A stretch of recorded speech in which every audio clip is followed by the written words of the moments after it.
Hello, my student friends. I am Datta Baburao Hapse, Principal, Maharashtra Computer Typing and Shorthand Institute, Sonai, giving you dictation. Ready? English shorthand 80 words per minute. Start. Dear sirs, Para, as you requested, I have studied the annual accounts for the year ending December 1988, and I consider that there must be an improvement in organization as far as office procedure is concerned.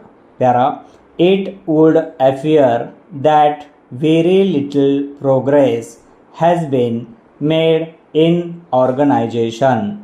As a result, with the increasing volume of work, particularly in connection with sales and purchase ledgers and the payroll, because of the expansion of business, many delays have arisen in ledger posting, and much too long a time has been spent in compiling the weekly payroll.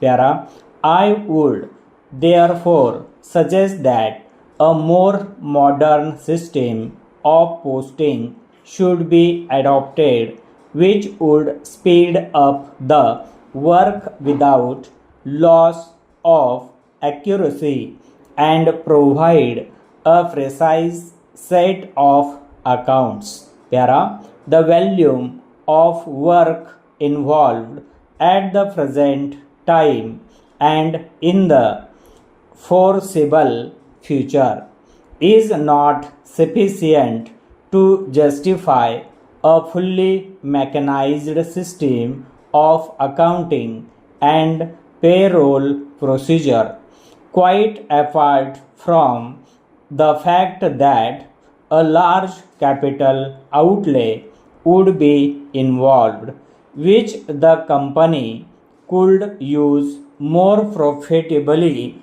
in the expansion of production. The equipment would require a trained operator and would be unlikely to be fully utilized. Para, the alternative to this is a manual system which can be operated after only a short period of tuition and enable more than one clerk to be responsible for the accounts. The executive system would appear to me to be the most practicable for your requirements. It has been well tried and tested, and there is a whole range of printed stationery and equipment which is likely to foster interest and pride in the clerks using it. The advantages of such a method are set out in the literature supplied by the executive company. Para, the whole system could be installed for about 5,000 rupees. This figure includes all equipment for the ledgers and payroll and a year's supply of stationery.